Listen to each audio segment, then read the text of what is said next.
Salut Détenu Arkham, j'espère en tout cas que vous allez bien, moi ça va très bien. On se retrouve aujourd'hui pour la critique de My Adventure White Superman, une partie sans spoiler, vous inquiétez pas, il y aura aussi une partie évidemment spoiler. You think he's a plane? It kinda looks like a bird. My Adventures with Superman. Série d'animation que je viens de découvrir, elle compte maintenant 2 saisons, je vais bientôt me lancer dans la deuxième, c'est pour vous dire que oui, la série m'a plutôt convaincu.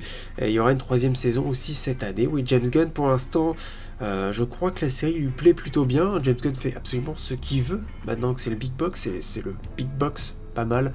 Le Big Boss de chez DC. J'ai envie de te dire que même moi, si j'étais lui, je ferais aussi ce que je veux. À l'heure actuelle, il y aurait peut-être une dizaine de saisons de Gotham. Il y aurait du Batfleck et encore du Batfleck. Il y aurait du Snyderverse. On continue le Snyderverse, on arrête le Snyderverse, on fait autre chose. Ah, il y aurait plein de choses à faire. Mais bon, je ne suis pas James Gunn, j'ai quand même confiance en lui, j'ai quand même confiance en son DCU et j'attends de voir évidemment ce qu'il va donner. Et pour l'instant, si on voit le trailer du Superman de David Corenswet et qu'on regarde cette série d'animation là, j'ai l'impression qu'il y a peut-être quelques similitudes, notamment sur ce Superman. J'espère que David Corenswet n'aura pas le même comportement complet de ce Superman là, parce que on est sur un style anime manga avec des personnages qui se comportent un peu pareil que dans les mangas et dans les animes. On retrouve un peu ces certaines mises en scène, ces certaines réactions de personnages, la manière dont, évidemment, chaque fois qu'ils ont une réaction, enfin tu vois le genre des animes et des mangas. Je suis pas le plus gros fan des mangas, voilà, je suis pas du tout fan, c'est que je me suis jamais vraiment plongé dedans, ça m'a jamais vraiment intéressé. Mais il faut dire que pour cette série d'animation, ça marche plutôt bien. En tout cas, si t'aimes ce style, même au niveau des personnages qui ont été un peu réhabilités, enfin on va dire au style vestimentaire, certains méchants, c'est surtout les méchants que je vais avoir du mal à reconnaître. Je vais vous en parler surtout dans la partie spoiler des méchants du cliffhanger de fin, parce que la saison 1 annonce la saison 2 bien sûr. J'ai eu un peu de mal à reconnaître, mais on a ce côté vraiment, ce style animé. Notamment avec les musiques, avec le générique, j'adore le générique. Le générique, je le passe jamais, j'adore ce générique, où on voit un peu l'enfance de Superman, l'évolution de Superman, sa relation directe avec Lois Lane et avec Jimmy Olsen. On voit tout ça réuni en un générique qui est cool, qui est fun, qui est accompagné par une musique qui fait très anime aussi, avec une guitare électrique je crois. Enfin, c'est pas mal, c'est très très bien mis en scène aussi, j'adore le générique. Et cette série est colorée, pas mal d'humour, mais quand elle veut être sérieuse, quand elle veut commencer à être dramatique, avoir une tonalité plus violente, elle peut le faire. Voilà, ça a été une réussite. Même les personnages qui sont très légers, voilà, Lois Lane, elle est envahissante. Voilà, elle arrête pas de parler tout le temps. C'est un peu Lois Lane, mais c'est vrai que là, elle est un peu exagérée parce qu'elle veut se rapprocher un peu plus du style anime, on va dire. Et Jimmy Olsen. Ah, Jimmy Olsen, il n'arrête pas une seule seconde, il colle Clark en permanence. Mais je reconnais Jimmy Olsen. Et voilà. J'ai beaucoup aimé aussi ce personnage-là. J'ai bien aimé les personnages, hormis Superman. J'ai un peu de mal. J'ai un peu de mal parce que vous allez avoir un Superman, Clark Kent. Il est pas mal. Voilà, on a des personnages qui sont jeunes. C'est ça aussi, un peu, je vais pas dire immature, mais ils sont jeunes, ils sont stagiaires au Daily Planet. Voilà, on va les voir débuter au Daily Planet. C'est vraiment le trio qui débute au Daily Planet jusqu'à la fin de la série. Bon, je vais pas dire que c'est le plus gros spoil, mais sans doute, ils vont devenir enfin des journalistes. Voilà, au début, ils ne sont que stagiaires et ils sont assez jeunes. On a l'impression qu'ils sortent limite du lycée, donc c'est vrai qu'on va avoir des personnages un peu gamins. Et le Superman, il est un peu trop jeune. En Clark Kent, il y a ce côté maladroit, même limite trop. Et en Superman, il l'est aussi. Il l'est aussi, et là ça m'a dérangé un peu. Comme c'est de l'animation, qu'on est sur un style d'animé, j'ai un peu mieux accepté. Mais je préfère par exemple les anciennes séries d'animation Superman, on avait vraiment un Superman un peu plus vieux, un peu plus charismatique. Là c'est vrai qu'il faut s'y habituer, même au niveau style vestimentaire. Alors on garde le slip.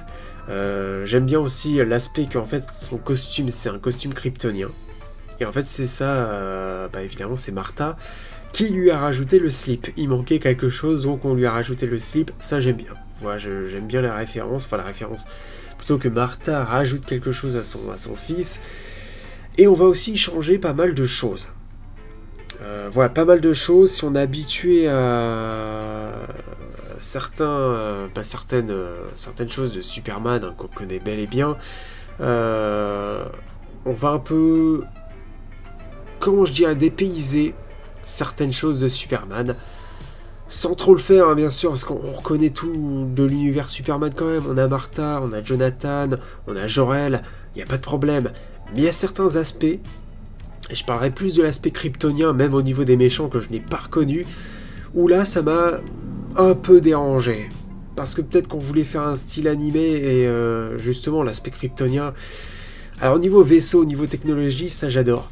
Voilà, l'animation, ça est pas mal là-dessus, parce que c'est assez grandiose, mais au niveau d'aspect des personnages, je vous avoue que je les ai pas tous reconnus, et il y a certaines choses que voilà, j'ai un peu décroché, j'en parlerai peut-être un peu dans la partie spoiler. Et même le Superman, je vous l'ai dit, il est un peu trop maladroit, et fait un peu trop de conneries. Et en fait, on a l'impression qu'il est un peu trop jeune, donc j'espère vraiment que le Superman de David Corenswet, parce que même le costume, ce costume-là, on a l'impression que c'est un peu le costume que va avoir David Corenswet. Ouais, ça rappelle, alors le costume, moi j'ai rien contre, il est pas trop mal, le Superman manque un peu de muscle, en plus pour de l'animation, ça rappelle un peu le physique, enfin plutôt le design de Superman de New 52 en fait dans les comics. Voilà, c'est pas le Superman que je préfère. Là, il a slip, donc encore, ça rajoute quelque chose. S'il avait pas slip, franchement, c'est du New 52 sans problème. Voilà, j'aime pas du tout ce costume. Voilà, c'est un costume que j'aime pas trop. C'est pour ça que le costume de David Corenswet, je suis un peu mitigé pour l'instant. Ouais, je préfère le costume de Tyler Hoechlin ou encore d'Henry Cavill. Voilà, je suis mitigé, j'attends de voir. J'aime bien le logo par contre de David Corenswet. D'ailleurs, ce logo-là rappelle un peu, sans trop l'attirer. C'est un nouveau design de logo qui est pas mal. Ça rapporte quelque chose de nouveau. Bref, Metropolis, très bien. Voilà, des grands bâtiments. Le Daily Planet d'ailleurs, j'ai l'impression que le design du Daily Planet, l'architecture, c'est la même que le Daily Planet que James Gunn va nous proposer. Vraiment, le toit, la planète au-dessus, j'ai l'impression de voir la même chose. On va retrouver Lombard, on va retrouver Cat Grant, on va retrouver Perry White, on va retrouver vraiment... tout l'écosystème, on va dire, tous les personnages qui gravitent autour de Clark, donc ça, il n'y a pas de problème, il y en a beaucoup. Au niveau des méchants, c'est pareil, j'hésite à vous citer certains méchants. Est-ce que c'est vraiment du spoil en même temps? La fin, et Cliffhanger, je vous le dirai pas, mais plutôt les méchants qu'on va avoir dès le départ, justement, c'est nouveau. Ça, c'est pas mal, j'ai envie de vous le dire tout de suite, il n'y a pas de Lex Luthor, pour commencer. J'adore Lex Luthor, peut-être qu'on l'aura après, mais justement on se le garde et c'est pas mal. Et on commence justement avec quelque chose un peu de nouveau et de différent. La Task Force X.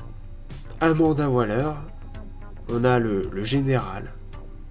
Le général, je ne vous dirai pas son nom. Ouais, je préfère pas. Ça par contre c'est du gros spoil. Je préfère que vous gardez la surprise parce que même moi au début j'hésitais. Je me suis dit c'est qui comme général. Voilà, j'avais plusieurs idées en tête et je me suis dit est-ce que c'est lui, est-ce que c'est lui, est-ce que c'est lui. Voilà, mais vous avez le général et Amanda Waller. Les grands méchants ainsi que l'intergang. Voilà, un espèce de gang, ça m'a rappelé un peu les jeux Marvel Spider-Man où t'as des gangs un peu à chaque coin de rue qui utilisent des armes kryptoniennes.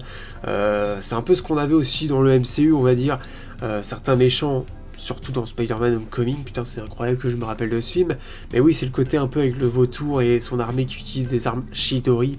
C'est un peu ça, ça c'est la même chose avec Intergang, parce qu'on a eu une invasion kryptonienne, et en fait c'est cette Task Force X et cet Intergang qu'on appellera, utilise les armes kryptoniennes que les kryptoniens ont laissées.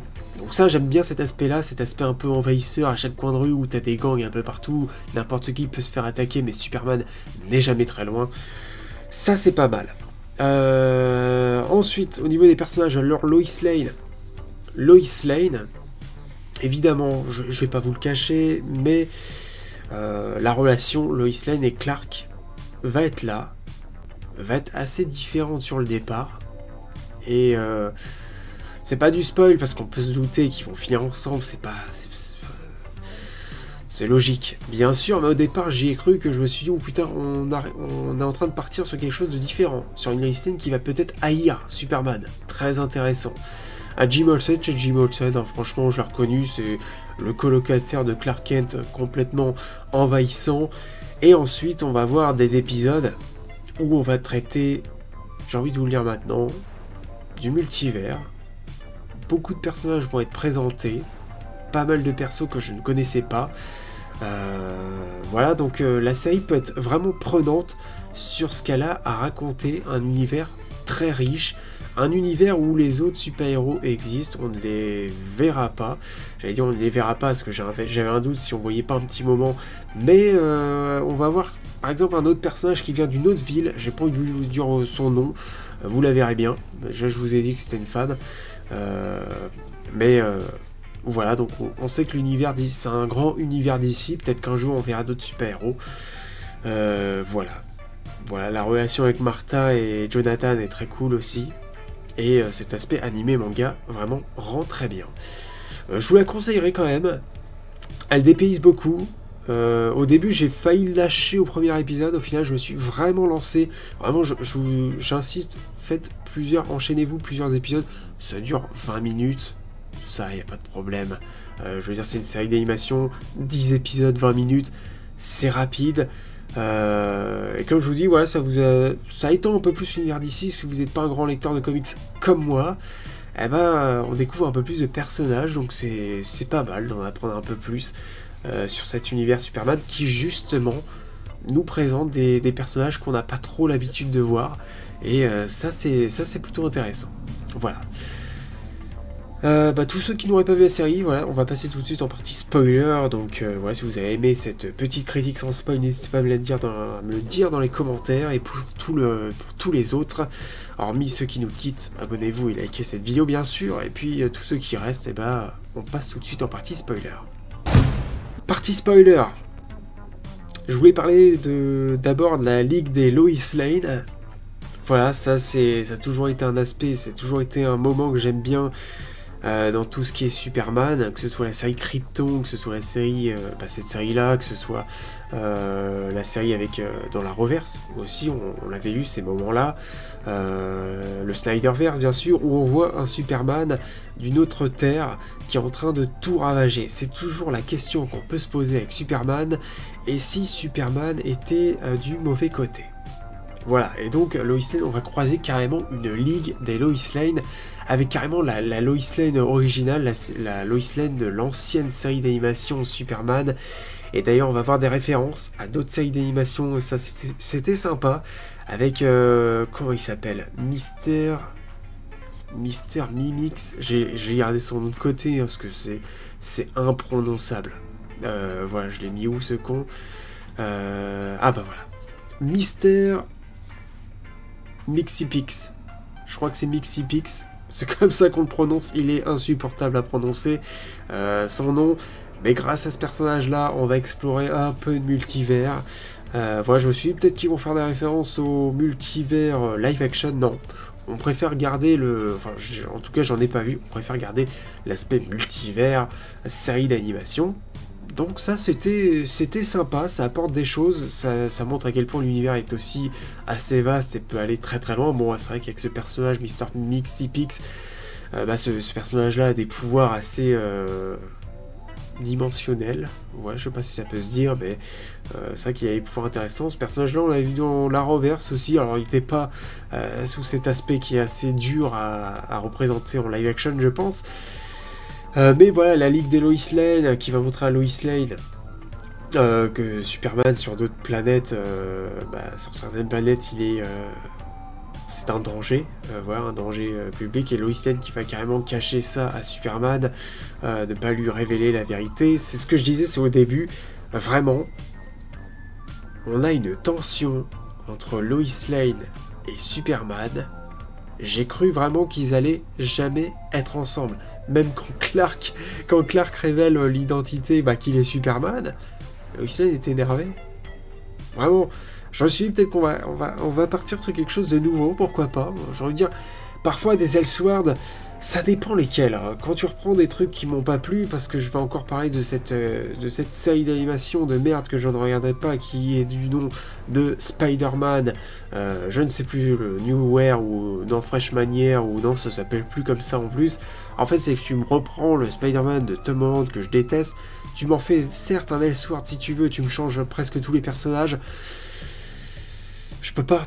que dans cette série, bah en fait, on reconnaît les personnages. Bon, maintenant qu'on est en partie spoiler, ça je peux en parler, que General Zod et Brainiac, je ne les ai pas reconnus.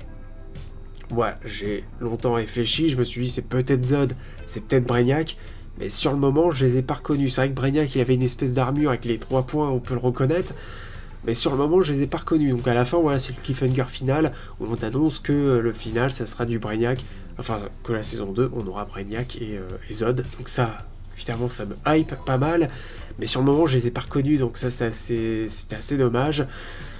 Ensuite, les combats sont relativement violents. Voilà, Superman se fait exploser, il faut pas le cacher. Il y a un moment donné, rien que... C'est vrai que l'épisode final était assez fou. Voilà, Amanda Waller, donc Amanda Waller est là, je l'ai reconnue tout de suite. Amanda Waller, vraiment, on la reconnaît tout de suite, voilà, qui mène donc cette Task Force X avec le général Lane. Comme je vous ai dit, on a un espèce... J'adore ce moment, c'est que ils nous ont caché depuis le début de la série, enfin il ne prononce pas son nom à ce type-là. Voilà, donc on se dit que c'est le général. Ouais, je me suis dit peut-être que c'est le général Lane, j'étais pas sûr. Après je me suis dit, est-ce que c'est un autre général? C'est vrai qu'à un moment je crois qu'il se téléporte avec Amanda Waller, donc je me suis dit, mais c'est qui comme général? J'étais pas sûr que ça soit Lane. Et au final c'est bien lui. C'est bien lui, ouais, il cache son nom jusqu'à la fin. On a cette espèce de retournement où justement, alors je sais plus si c'est à Thanksgiving ou c'est une fête festive, où ils vont inviter donc le père de Lois Lane à la maison avec Martha pour manger. Ils ont invité donc son père à dîner. Son père qui est pas très commode, voilà, relativement visage fermé, tout ça, et que là Clark va voir que ok, d'accord, c'est le père de Lois. Bah oui, c'est le père de Lois. J'aime bien la manière dont on nous a caché ça, et surtout au personnage, même si nous on pouvait se douter, hein. Je me suis dit sûrement que c'est peut-être le général Lane, j'étais pas sûr, et par la suite, bah voilà, on voit que Clark découvre que c'est le général Lane, et c'est à ce moment-là qu'on apprend que c'est bien Lane qui travaille avec Amanda Waller. Voilà. Et d'ailleurs, voilà, on a Jonathan qui est devant le four, qui surveille le plat. Voilà, on a de l'humour un peu animé manga, justement. Enfin, c'est ce genre d'humour que j'ai reconnu, parce que je voulais vous dire, je suis pas un plus gros fan des mangas, mais j'ai déjà vu certains animés, pas beaucoup d'épisodes, mais dans la manière dont les personnages interagissent, on retrouve vraiment cette patte là, et ça va très bien en tout cas avec cette série d'animation. Voilà. Je pense avoir tout dit. Non, le côté kryptonien. Comme je vous l'ai dit, je trouve que c'était, hormis la technologie, la manière dont c'est représenté justement avec ce style d'animation, ça c'est pas mal. C'est assez grandiose, les armes sont surdimensionnées, faut le dire, vraiment des gros flingues, des trucs immenses, même à Smallville, dans le champ des Kent, devant la ferme, le vaisseau de Superman, c'est une forteresse. C'est une forteresse dans ce champ. C'est pas un petit vaisseau où il est arrivé, il était bébé, il est arrivé dedans. C'est un truc immense. C'est un truc mais surdimensionné. Et justement, on a le général, j'allais dire le général Zod, mais non, Jor-El. On a Jor-El qui parle uniquement kryptonien. Donc c'est ce que j'ai dit, la manière dont on dépayse un peu. On sait pas trop si Jor-El est côté gentil ou est-ce qu'il va faire une invasion. Même pendant un moment je me suis dit c'est peut-être lui l'invasion kryptonienne qu'on voit par moment. Et en fait on sait pas trop de quel camp il va se ranger. Est-ce que normalement Jor-El, Clark, Kal-El. D'ailleurs je crois qu'on l'appelle pas Kal-El. Enfin peut-être que Jor-El va l'appeler Kal-El, mais voilà, je veux dire, Clark ne parle pas un mot kryptonien. Jor-El va parler 2-3 mots dans notre langue et va presque que parler kryptonien. Et en fait on a ce côté un peu froid entre les deux, alors que normalement Jor-El, en tout cas moi de ce que j'ai vu avec les adaptations bien sûr, normalement Jor-El est relativement proche de Clark, c'est son fils, alors que là on a un espèce de froid entre les deux. C'est relativement froid, même cette espèce de vaisseau a failli tuer, il faut le rappeler, j'adorais cette scène aussi, a failli tuer Martha et Jonathan. alors que Clark était encore enfant. Heureusement, il a pu les sauver, carrément. J'ai très bonne relation entre Clark, Jonathan et Martha. Ça, il y a une très très bonne relation. Même la manière, c'est très fort, je trouve, cette scène. Mais la manière où Clark était enfant a pu carrément prendre Jonathan et Martha pour les sauver, il les a pris tous les deux, et tu vois, c'est leur fils, c'est Clark qui vient les sauver, il est surhumain, il est prêt à tout faire pour ses parents, évidemment, Jonathan et Martha. Ça, c'est une scène qui est relativement forte, et c'est ce que je dis, il y a un aspect assez froid, qui dépayse un peu de ce qu'on a l'habitude de voir, j'ai l'impression, avec tout l'aspect kryptonien. Voilà. Et bon, le cliffhanger, comme je vous l'ai dit, avec Brainiac et Zod, que je n'ai pas reconnu, mais que je me doutais que sûrement c'était évidemment Zod ou Brainiac ou quelque chose du genre, mais il y a cet aspect très robotisé des choses. Donc voilà, on verra la suite. En tout cas, je vais... Enfin, j'ai oublié de parler de... C'est incroyable. Il y a beaucoup de choses à parler. J'aurais dû prendre des notes même. Ça aurait été peut-être mieux. C'est vrai que c'est quelque chose que je fais jamais et qu'à chaque fois j'oublie. Mais c'est cet épisode où on a Jimmy Olsen qui est à la recherche du Bigfoot. Et on a deux personnages que je ne connaissais pas du tout. Brain et Monsieur Mala. Très étrange comme perso. Très étrange, je veux dire, c'est que en fait... Alors Mala, de ce que j'ai lu, ça serait un gorille. Enfin au début déjà, en plus je croyais que c'était Gorilla Grodd. Mais après je me suis dit, non déjà c'est pas lui, parce qu'il parle. Alors Gorilla Grodd, normalement, lui il parle par télépathie, pardon. Et c'est un singe qui est plus agressif aussi, parce que Mala a l'air assez gentil en fait. Et en fait c'est la cervelle de Mala qui est dans ce robot. Et ils s'appellent, en fait, ils sont gays. Alors c'est très étrange comme relation. Voilà, il y a un côté très barré. Il faut savoir que ces personnages-là, alors j'ai toujours pas vu la saison 3 de Doom Patrol, mais apparemment ils sont dans Doom Patrol. Donc ces personnages-là ont eu le droit à une adaptation en live action. Il va falloir que je me lance la saison 3 de Doom Patrol très prochainement aussi. Mais c'est deux personnages qui sont assez intrigants avec leur histoire. On ne connaît pas assez, mais cette histoire où ils sont dans un laboratoire de Cadmus. Où il y a eu un trou noir, tout ça. Deux personnages qui sont assez intrigants, qui sont gays. Enfin, c'est pas le problème qu'ils soient gays, c'est en fait le problème c'est que c'est très étrange comme relation. Parce que en fait c'est la cervelle de Mala qui est là-dedans. Quand je dis que c'est pas vraiment une série d'animation pour enfants, oui, ce n'est pas trop une série d'animation pour enfants. Va expliquer à un enfant qu'un singe est gay avec une cervelle dans un robot. Enfin voilà. Voilà. Bref, on verra, mais il y a beaucoup de personnages. Vicky Vale aussi, putain, il y a beaucoup de choses que je voulais dire, mais Vicky Vale, c'est pour ça qu'il y a un lien avec Gotham, enfin avec Gotham, avec la ville de Gotham, avec Batman, parce que oui, nous avons Vicky Vale qui est présente. Voilà, donc beaucoup de personnages et une série qui est vraiment pas mal du tout. Voilà, j'ai été convaincu, je n'ai pas été pleinement convaincu non plus, parce que je vous ai dit, le Superman, bah justement, c'est pas le Superman que j'aime, mais bon, voilà, j'étais quand même convaincu, c'est l'aspect, c'est le style de la série, c'est quelque chose de différent. Et j'ai envie de dire qu'on reconnaît quand même, c'est important de reconnaître les personnages, voilà. Bref, n'hésitez pas en tout cas à me dire dans les commentaires ce que vous avez pensé de My Adventure White Superman, en tout cas cette saison 1, on se retrouvera prochainement pour la saison 2, une fois évidemment que je l'aurai fini, et puis voilà, un petit like si cette vidéo vous a plu bien sûr, abonnez-vous pour plus de vidéos, pour être plus nombreux sur cette chaîne YouTube, je vais pas le répéter 50 millions de fois, enfin que si, je vais le répéter 50 millions de fois bien sûr, enfin voilà, je vous souhaite la bienvenue à Asile Arkham, allez salut.